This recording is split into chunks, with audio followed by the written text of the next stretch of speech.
Tudo bem com você? Seja bem-vindo e bem-vinda ao canal Vocacionados. Eu sou Marcel Farias e é um prazer ter você aqui para juntos estudarmos a Palavra de Deus. E hoje vamos estudar sobre o juízo celestial. Que juízo é esse? Quando acontecerá? De que forma acontecerá? E como eu e você podemos estar preparados para enfrentar este dia tão especial na história do mundo e do universo, onde Deus vai estabelecer, enfim, o seu reino aqui na Terra. É sobre isso o nosso estudo, mas antes quero pedir para você se inscrever em nosso canal, deixar o seu curtir, habilitar as notificações, comente aqui o que é que você achou depois deste vídeo, comente também com seus amigos e compartilhe este conteúdo em suas redes sociais. Nos ajude a chegar a mais pessoas e assim este canal cada vez mais vai se tornar relevante para o estudo da Palavra de Deus. E eu quero aproveitar aqui e mandar um abraço para o Cícero, o Luiz e a Micaela. Foi muito bom saber que vocês estão orando por mim, por minha família e pelo canal Vocacionados. Eu também vou orar por você. E eu quero também que você ore. Você que ainda não tem esse costume de orar, faça um esforço, fale com Deus, fale eu não sei orar e Ele vai te ensinar a orar. Porque é muito importante você ter esse contato diário com a Palavra de Deus e também com Deus que é o autor da palavra. Pois nada substitui o seu momento com Deus, nem mesmo este momento que você está aqui assistindo o vídeo.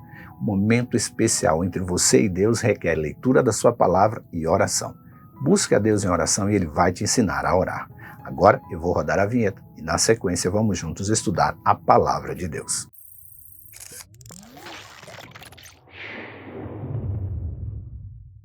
Está na Bíblia, mas eu digo que no dia do juízo, os homens haverão de dar conta de toda a palavra inútil que tiveram falado, pois por suas palavras vocês serão absorvidos e por suas palavras serão condenados.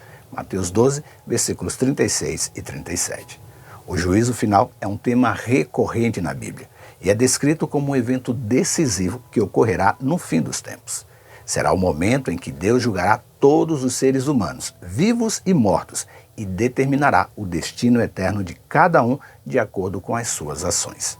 Embora existam diferentes interpretações sobre os eventos específicos que ocorrerão durante o juízo final, para o cristão, esse será um evento único e decisivo, e não haverá uma outra chance para mudar o resultado da ação de Deus no dia do juízo. A Bíblia contém muitas passagens que falam sobre o juízo final e o descreve como um evento que virá como um ladrão na noite, que surpreenderá grande parte da humanidade. Uma das passagens mais conhecidas que fala sobre o juízo final é encontrada no livro de Apocalipse, no capítulo 20, dos versículos 11 a 15.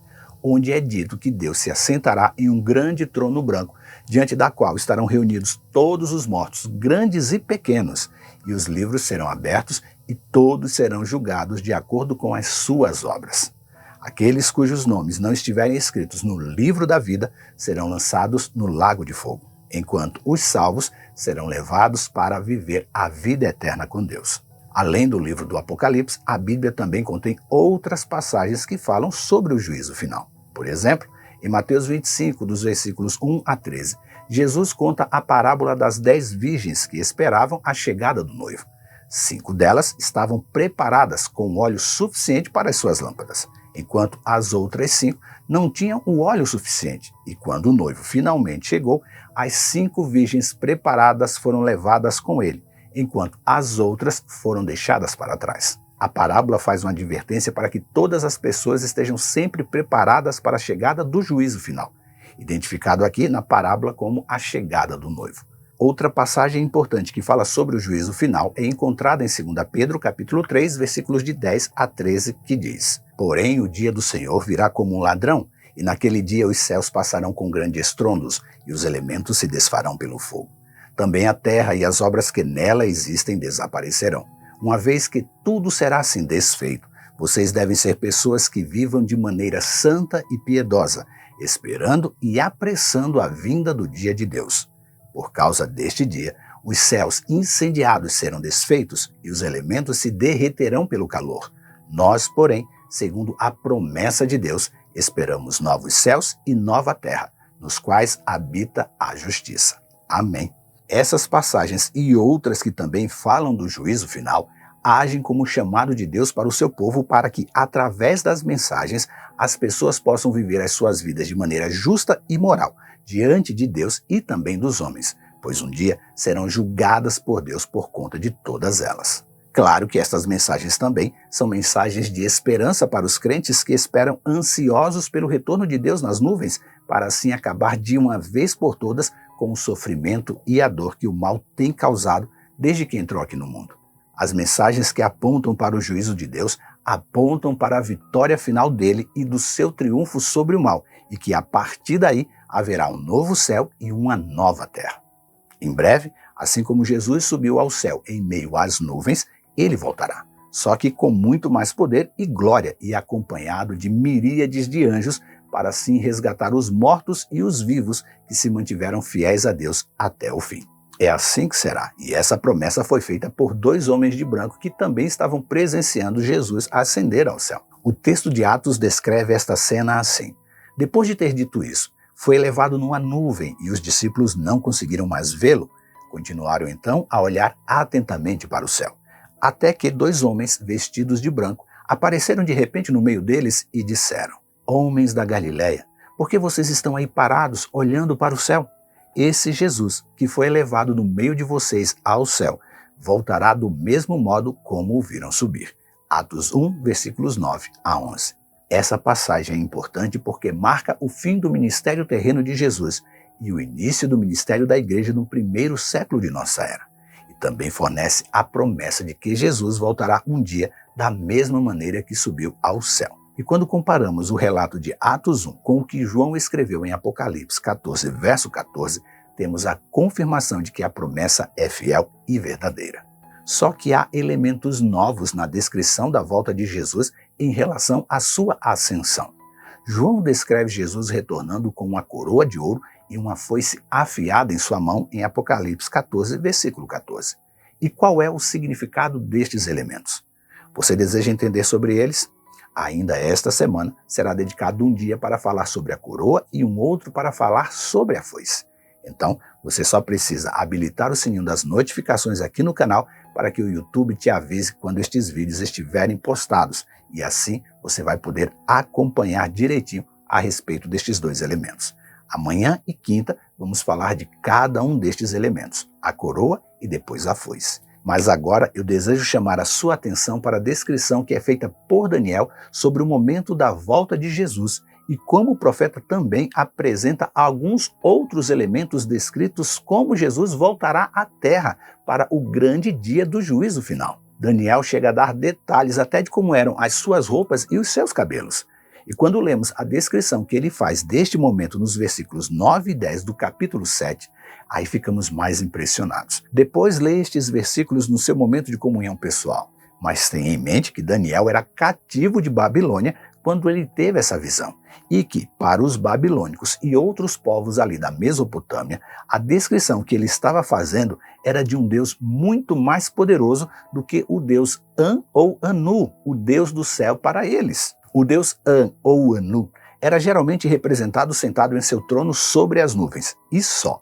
Já a descrição feita por Daniel apresentava rodas de fogo em seu trono e um rio de fogo que nascia dele e fluía diante dele. Quem então ouvia ou lia sobre esta profecia, mesmo que não entendesse o seu significado futuro, de imediato podia fazer a comparação da grandeza do Deus de Daniel, a quem Daniel estava representando ali, quando se comparado com a deidade An ou Anu. Mas o ponto alto do capítulo 7 do livro de Daniel sobre o tema do juízo final está presente no versículo 14. O texto sagrado afirma que o Deus a quem Daniel fazia a descrição recebeu autoridade, honra e soberania para que os povos de todas as raças, nações e línguas lhe obedecessem. E o seu domínio seria eterno, não teria fim, e o seu reino jamais seria destruído. Profetizar sobre este tema a seu tempo, no tempo de Daniel, era muito perigoso, pois ele estava afirmando que o reino da Babilônia tinha os seus dias contados e que todos os reinos que viriam depois do império erguido por Nabopolassar e Nabucodonosor também teriam o mesmo fim. A exceção seria o reino eterno que Deus ergueria após o juízo final. A visão profética que Daniel teve apontava para a vitória final de Deus sobre o mal e a redenção daqueles que confiaram nele. Ela nos lembra que Deus é justo e santo em todos os seus juízos e que ele está no controle de todas as coisas. Também nos encoraja a colocar a nossa esperança no Messias, que viria para cumprir a promessa de Deus e libertar o seu povo. Diante das profecias de Daniel e Apocalipse que apontam para o mesmo evento, qual deve ser a nossa posição diante do que Deus nos revela em sua palavra? Ainda está difícil tomar uma decisão? Então vejamos o que já aprendemos hoje. A Bíblia ensina que haverá um dia em que Deus julgará todas as pessoas que já viveram, tanto as que estarão vivas naquele momento, quanto as que já morreram.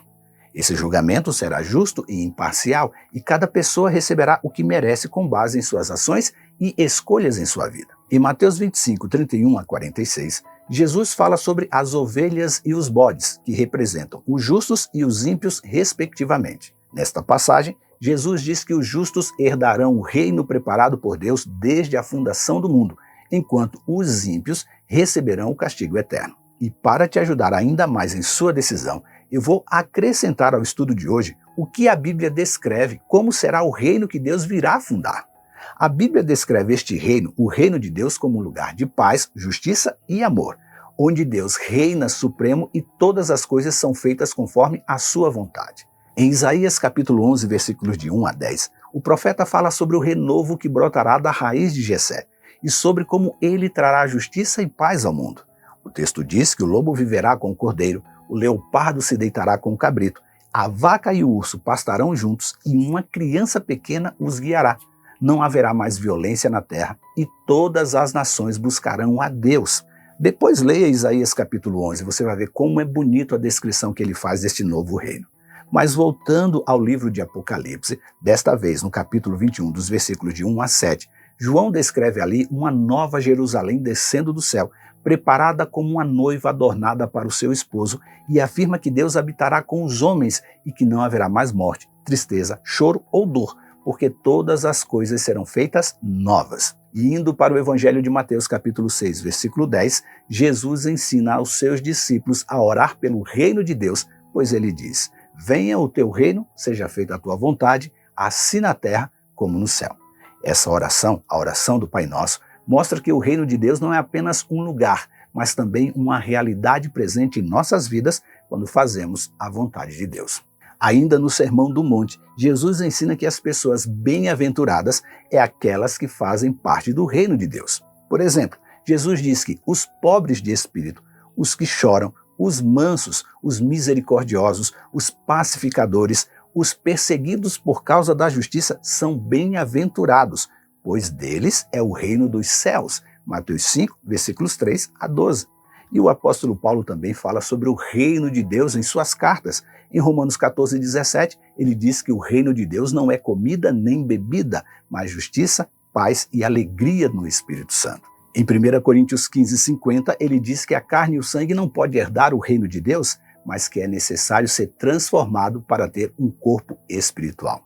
E se ao saber que o reino de Deus após o juízo final será um lugar de paz, justiça e de amor, onde Deus reinará supremo e todas as coisas serão feitas conforme a sua vontade, onde não haverá mais morte, não haverá mais tristeza, choro ou dor, não te ajudar a fazer a escolha certa ao lado de Deus, só me resta seguir orando para que você tome esta decisão ao lado de Deus o quanto antes.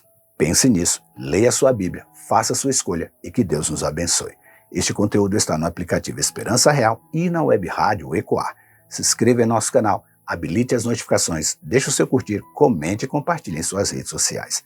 E lembre-se, você é participante da vocação celestial para ir ao mundo, pregando o evangelho da salvação a toda criatura. Que Deus te abençoe e até amanhã.